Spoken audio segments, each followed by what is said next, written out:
جس طریقے سے نماز، روزہ ہے، زکوٰۃ ہے، کلمہ ہے، انہی میں سے ایک رکن ہے حج۔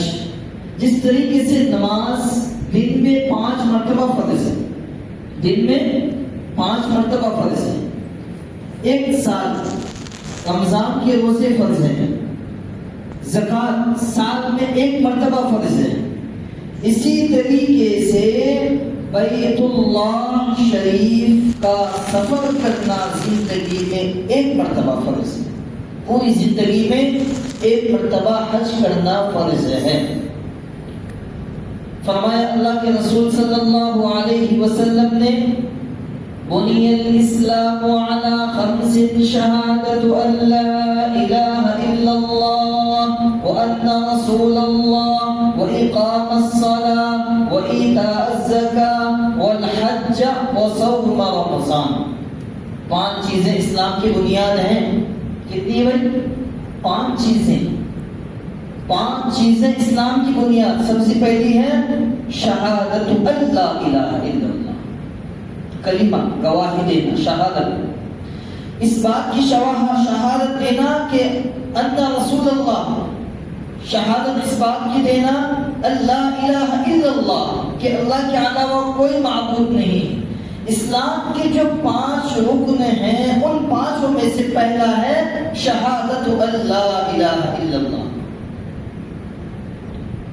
کچھ چیزوں کو ماننا ہے، کچھ چیزوں کو کرنا ہے۔ اسلام نام ہے کچھ چیزوں کو ماننے کا اور کچھ چیزوں کو کرنے کا۔ اسلام کا جو پہلا رکن ہے شہادت اللہ الہ الا اللہ کہ اس بات کی گواہی دینا کہ اللہ کے علاوہ کوئی معبود نہیں، اس کو ماننا ہے۔ کیا ماننا ہے؟ ایمان۔ شہادت اللہ الہ الا اللہ کا مطلب ہے ایمان، اور ایمان کچھ چیزوں کو ماننے کا نام ہے۔ اللہ کو ایک ماننا، اللہ کے رسول کو آخری نبی ماننا، جہنم کو ماننا، جنت کو ماننا، خود صراط کا راستہ کو ماننا، فرشتوں کو ماننا، یہ ماننا کہ دوبارہ ہم زندہ ہوں گے، اللہ پیدا کریں گے، قبر میں عذاب دیا جاتا ہے گنہگاروں کو، نیک لوگوں کے لیے خوشخبری ہے، بد والوں کے لیے عتاب ہے۔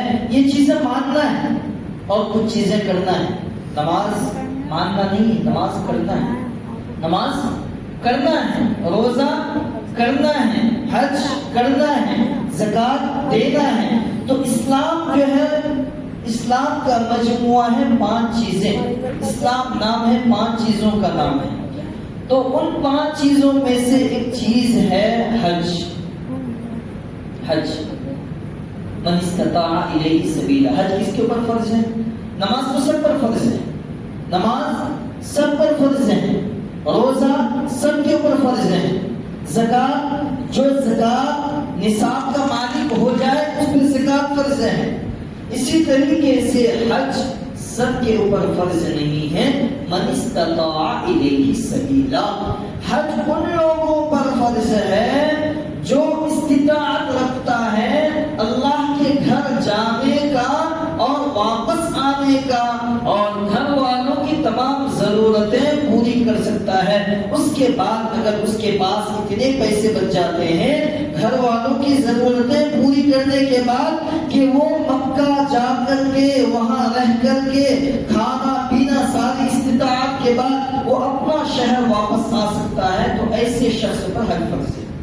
قرآن میں اللہ فرماتے ہیں من استطاع الیہ سبیلا وَلِلَّهِ عَلَى النَّاسِ حِجُّ الْبَيْتِ، اور لوگوں کے لیے وَلِلنَّاسِ عَلَى اللَّهِ، اللہ کے لیے حج البیت، بیت یعنی بیت اللہ، بیت اللہ کا حج کرنا، من استطاع جو تم میں سے استطاعت رکھتا ہے، سبیلا آسانی کے ساتھ وہاں پہنچنے کا، ان پر حج فرض ہے۔ ومن کفر فإن اللہ غنی عن العالمین، اور جو حج سے انکار کرے گا تو اللہ فرماتے میں بے نیاز ہوں، اللہ فرماتے میں بے نیاز ہوں، تمہاری ذمہ داری ہے حج کرنا، اگر تم پر حج فرض ہو جائے، تم استطاعت کے مالک بن جائے، تم استطاعت کا نصاب تک پہنچ جائے، تمہاری ذمہ داری میں ہے حج کرنا ہے۔ اللہ فرماتے ہیں اگر تم میں سے کوئی نہ کرے تو اگر کوئی حج نہ کرنا چاہے، اس کے اوپر حج فرض ہے، پیسے بھی ہے، ساری چیزیں ہیں، استطاعت بھی ہے، جا سکتا ہے، واپس آسانی سے آ سکتا ہے، تمام ضرورتوں سے بالا تر ہے، تمام ضرورتیں پوری کر سکتا ہے، اس کے بعد بھی حج نہ کرے، ومن کفر، اللہ فرماتے ہیں وہ ایسا ہے جیسا کہ اس نے کفر کیا. کفر کا لفظ اللہ فرماتے ہیں. اور فإن اللہ غنی، اللہ فرماتے ہیں اللہ بے نیاز، میں بے نیاز ہوں، تم کرو یا نہ کرو، لیکن سنو حج کی طاقت رکھنے کے بعد بھی اگر تم حج نہ کریں تو میرا عذاب پوشیدہ ہے. کیا فرمائے؟ میرا عذاب پوشیدہ ہے. اللہ کبھی کبھار عذاب کو ظاہر کرتا ہے کہ تمہیں جہنم میں ڈالا جائے گا، نماز چھوڑو گے تو تمہیں قبر میں عذاب دیا جائے گا. کچھ عذاب کو اللہ نے ظاہر کر دیا ہے، کچھ عذاب کو اللہ نے پوشیدہ رکھا ہے. اور جو عذاب پوشیدہ ہو، چھپا ہوا ہو، وہ عذاب بڑا سخت ہوتا ہے. جیسے کوئی بندہ کہتا ہے نا میں تجھے آج سخت تیری پٹائی کروں گا، آج تیرے اوپر سخت کارروائی کی جائے گی، آج تیرے اوپر سخت کارروائی کی جائے گی. اب وہ کارروائی کیسے کی جائے گی، اس کے ساتھ کیا کیا جائے گا یہ نہیں معلوم. تو اللہ بعض مرتبہ یہ کہتے ہیں میرے بندو پاس آ جاؤ، یہ کرو، اگر نہیں کرو گے تو سخت تمہیں پکڑا جائے گا، سخت ترین کارروائی کی جائے گی. تو جہاں پر عذاب سخت ہوتے ہیں وہاں پر اللہ اپنا غصہ ظاہر کرنا چاہتا ہے کہ جو حج کی استطاعت رکھنے کے باوجود حج کو ادا نہ کریں، اللہ فرماتے ہیں پھر میرا عذاب بھی سن لو. حج فرض ہونے کے بعد جب اللہ تبارک و تعالیٰ نے آپ کو مال و دولت دے دیے ہیں تو مال و دولت دینے کے بعد حج ادا کرنا فرض ہے. جب آپ کے پاس مال آ جائے فوراً اسی سال حج کا کرنا ضروری ہے، تاخیر کرنے کی اجازت نہیں.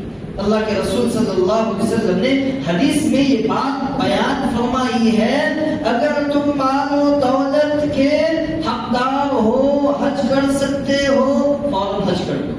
کیا پتا کہ تمہاری روح کب نکل جائے، کیا پتا موت کب آ جائے، کیا پتا موت کب آ جائے، اس سفر سے پہلے آخرت کا سفر کرنا پڑ جائے. تو مال تو آنے جانے والی چیز ہے نا، مال آنے جانے والی چیز ہے. مال ایک دم ہمیشہ کسی کے ہاتھ میں نہیں رہتا. آج آپ کے پاس ہے، کل کسی کے پاس ہے، کل کسی کے پاس ہے، پرسوں فلاں کے پاس ہے. مال و دولت تو ہاتھ کے میل ہیں، کب ہے آپ کے پاس اور کب ہے کب نہیں ہے ہم اس کی یقینی طور پر یہ نہیں کہہ سکتے ہیں کہ پوری زندگی آپ کے ساتھ مال و دولت لگے ہوئے ہو. لہذا آج مال ہے، آپ آج دولت ہے، آج استطاعت رکھتے ہیں تو فوراً خرچ کر دیا کرو، کیونکہ مال ضائع ہو جائے گا.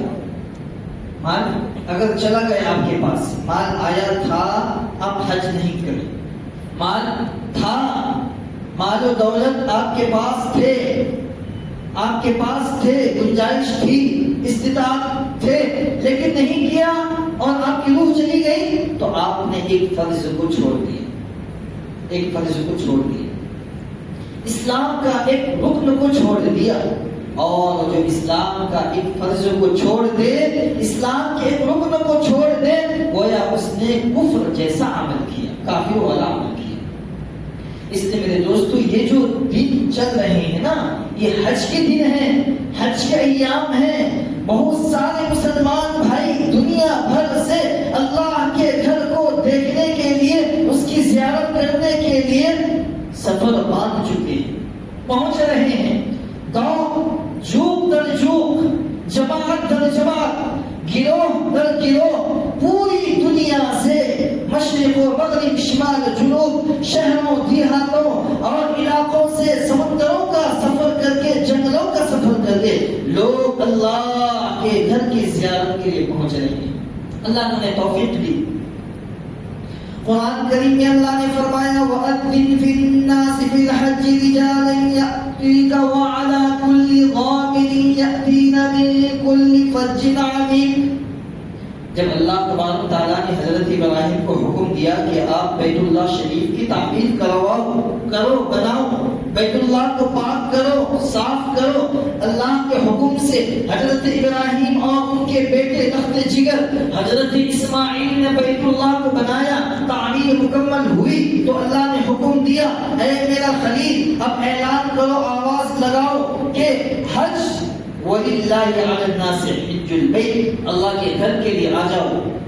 ابراہیم علیہ السلام نے کہا یا خدا میری آواز میں ایک انسان ہوں دنیا کے لوگوں تک میں کیسے یہ آواز اعلان کروں میری آواز کیسے پہنچے گی مشرق سے مغرب شمال جنوب ایک خطے سے دوسرے خطے تک ایک علاقے سے دوسرے علاقے تک میری آواز کیسے پہنچے گی جب وسیلے نہیں تھے وسائل نہیں تھے مسائل نہیں تھے اسباب نہیں تھے ذرائع نہیں تھے کیسے آواز دنیا تک پہنچے گی حضرت ابراہیم کی اور اللہ کہتے ہیں وَأَذِّن فِي النَّاسِ آپ اعلان کرو لوگوں کے درمیان حضرت ابراہیم وہ بھی ایک نبی تھے مان گئے مفسرین لکھتے ہیں حجر اسود پہ چڑھ کر کے بعض مفسرین نے کہیں کسی پہاڑ کا ذکر کیا اس پہاڑ پر چڑھ کر کے حضرت ابراہیم نے اعلان کیا اچھا حضرت ابراہیم علیہ السلام نے اللہ سے کہا اے خدا میری آواز تو ہلکی سی ہے دنیا والوں تک میں اپنی آواز کیسے پہنچا سکوں فلاں شہر میں میری آواز کیسے پہنچے گی فلاں خطے میں میری آواز کیسے پہنچے گی برطانیہ افریقہ امریکہ افغانستان ہندوستان بنگلہ دیش اتنی وسیع زمین ہے وہاں تک میری آواز کیسے پہنچے گی آج کا زمانہ تو بہت آسان ہے موبائل فون ہے آج تو یہاں بیٹھے بیٹھے دنیا کے کونے تک رابطہ ہو سکتا ہے میری خبر ان کو ان کی خبر میرے پاس موجود ہے یہ زمانہ آج کا زمانہ یہ ہے ایک خبر پہنچانے کے لیے ایک لمحے میں خبر پہنچ جائے کسی کا موت ہو جاتی ہے ایک شہر سے دوسرے شہر پلک جھپکنے سے پہلے ہی وہ خبر پہنچ جاتی ہے یہ تو آج کا زمانہ ہے وہ زمانہ ہزاروں سال پہلے کا زمانہ جب کہ نہیں تھے وسائل ذرائع ابلاغ نہیں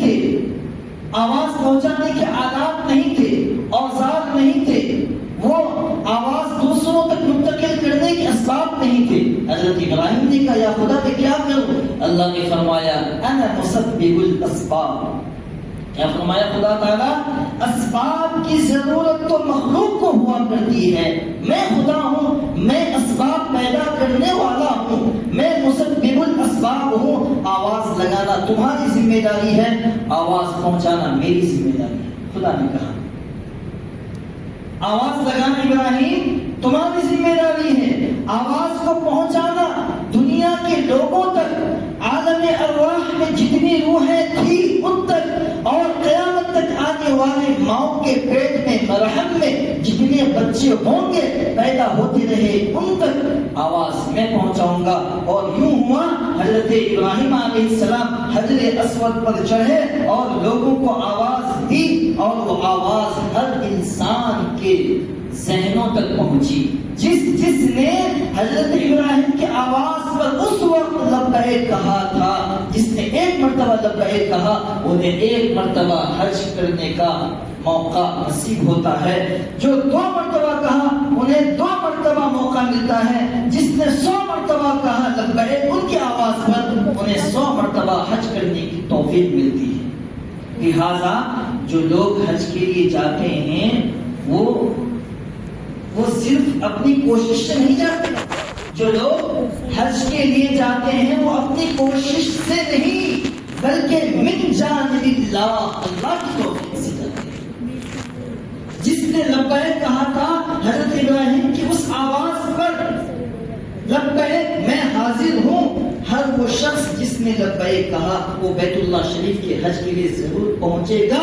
چاہے ان کے پاس اسباب ہو یا نہ ہو اگر اسباب نہ ہو تو اللہ تعالیٰ ان کے لیے اسباب پیدا کر دیتے ہیں من استطاع الیہ سبیلا یہ حج جو ہے میرے دوستو یہ حج ایک مستی اور عشق کا سفر ہے حج کیا ہے ایک مستی اور عشق کا عاشقانہ سفر ہے عاشقانہ حج ایک محبانہ سفر ہے ایک والہانہ مخلصانہ عاجزانہ محبانہ محسنانہ درد مندانہ اور ہمدردانہ سفر ہے یہ عام سفر نہیں ہے. اللہ نے جسے استطاعت دے دی وہ اس گھر میں ضرور اللہ کی طرف سے جس کو توفیق مل جاتی ہے وہ ضرور پہنچتا ہے، کیونکہ حج اسلام کے 5 ارکانوں میں سے ایک رکن ہے. عشق و مستی کا سفر. دوسرا علماء فرماتے ہیں حج کا سفر یہ موت کا سفر ہے، موت سے پہلے کا سفر. الموت قبل الموت، موت سے پہلے کا سفر ہے. جس طریقے سے انسان کو موت آتی ہے وہی من و عن وہی چیزیں ایک حاجی حج کرنے والے کے ساتھ پائے جاتے ہیں. عشق مستی کا سفر کیسا ہے وہ؟ عشق مستی کا سفر اس لیے علماء فرماتے ہیں حج میں انسان اپنا سب کچھ قربان کر دیتا ہے. ایک محبوب کے سامنے ایک عاشق جاتا ہے، اس محبوب کی تعریف کرتا ہے، لا الہ الا اللہ محمد رسول اللہ لبیک لا شریک لبیک ان الحمد والنعمت سبحان اللہ والحمد للہ.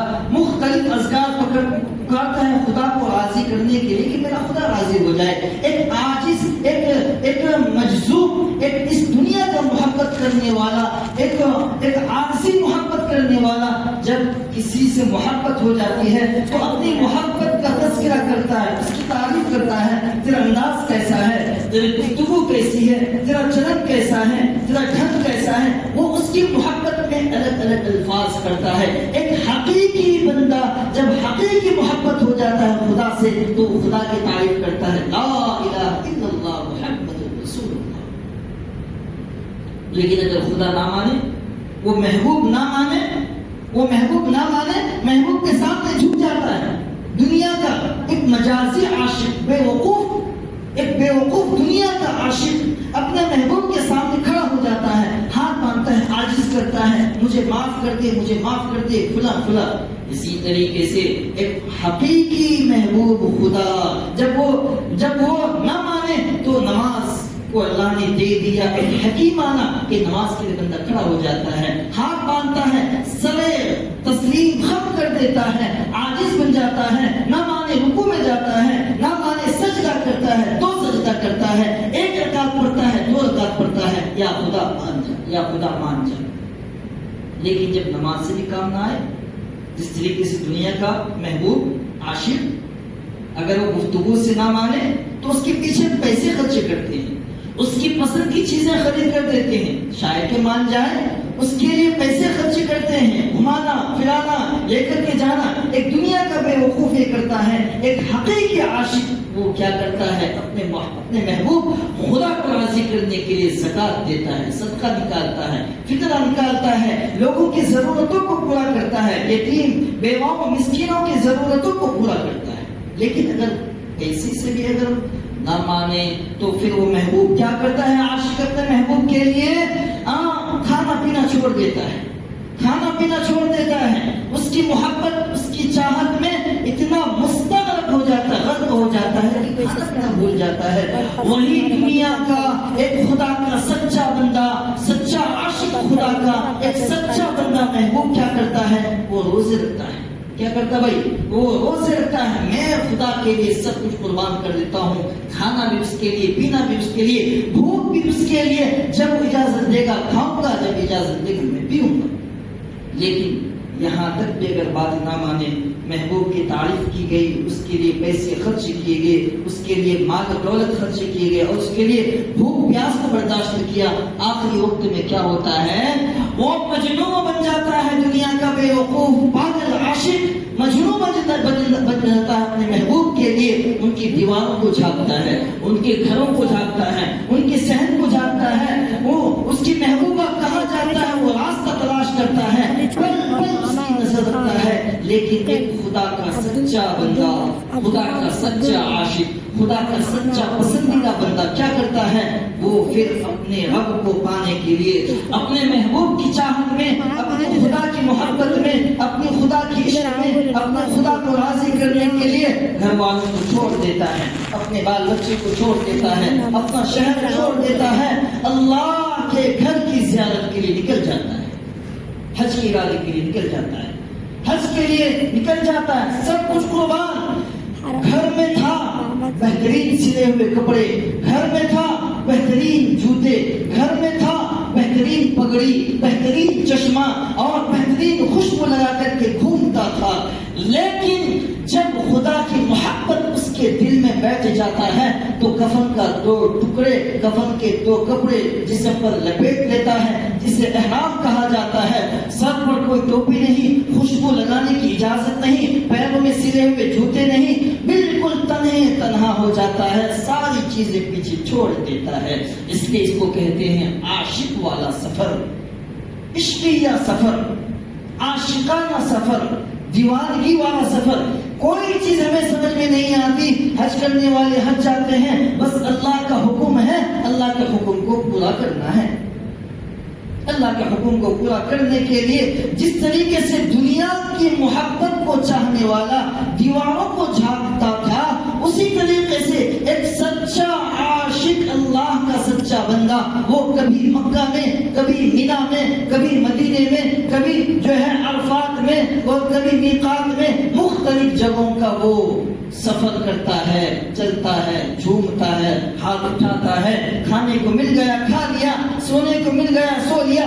دیوانہ پن، مجنون پن، عشقیہ سفر اتنا اس کے سر پر چڑھ جاتا ہے کہ پھر وہ بندہ رہتا ہے اور اس کا خدا رہتا ہے. اس لیے اس کو دیوانگی کا سفر کہا گیا ہے.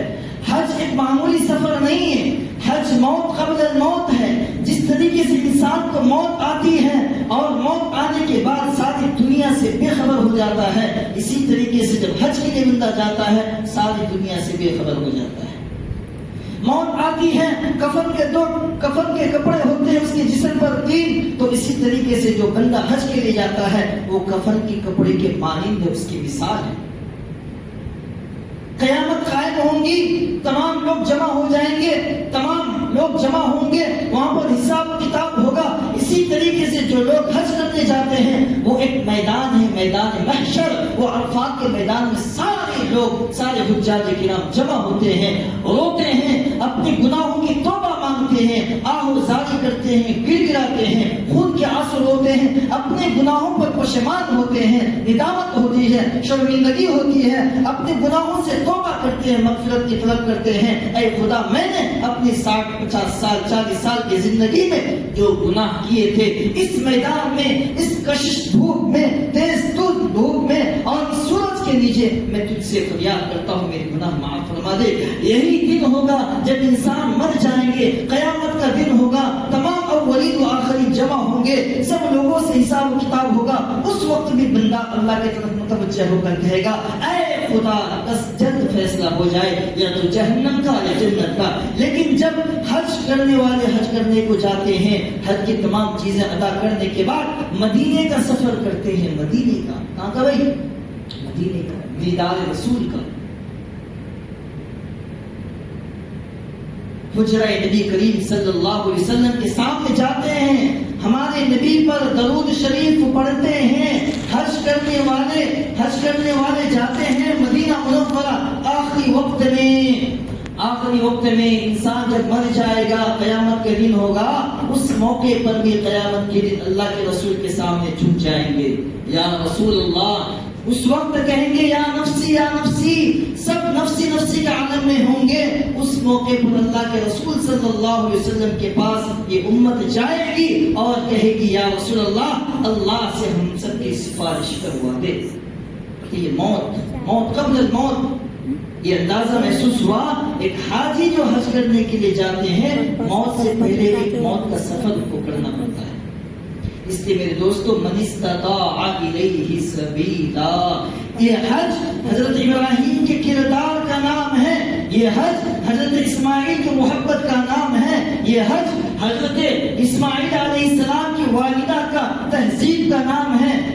سعی کرنا، صفا مروہ پہ بھاگنا، طواف کرنا، چکر لگانا، یہ ایک ایسا نظام ہے، انسان اگر سوچے تو اس کی سوچنا بند ہو جائے گا. صفا مروہ میں بھاگ رہے ہیں، طواف کر رہے ہیں، چکر لگا رہے ہیں، کیا مطلب؟ کوئی وجہ سمجھ میں نہیں آئے گی آپ کی، لیکن ہر ایک کے پیچھے وجہ موجود ہے، ہر ایک کے پیچھے موجود ہے.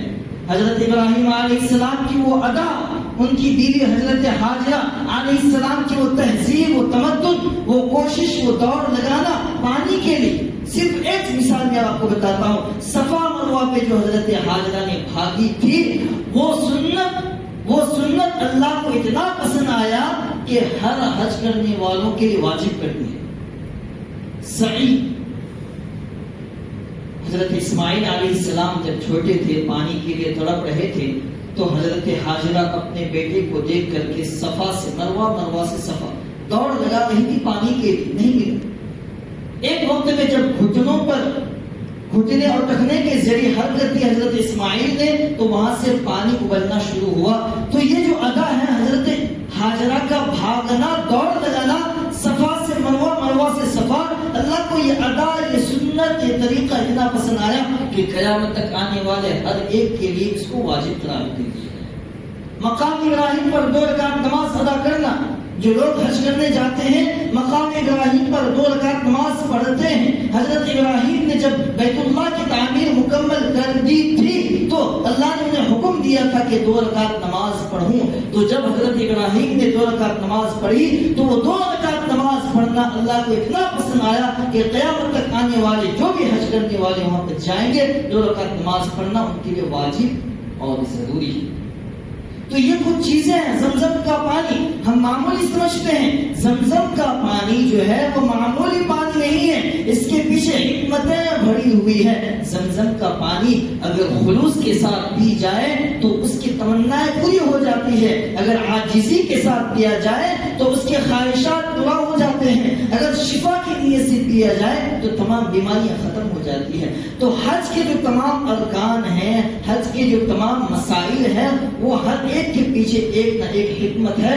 خلاصہ یہ ہے کہ 2 مہینے ذی قاعدہ ذی الحجہ کے 10 دن، شوال ذی قاعدہ ذی الحجہ 2 مہینے 10 دن، انہیں حج کے ایام کہے جاتے ہیں.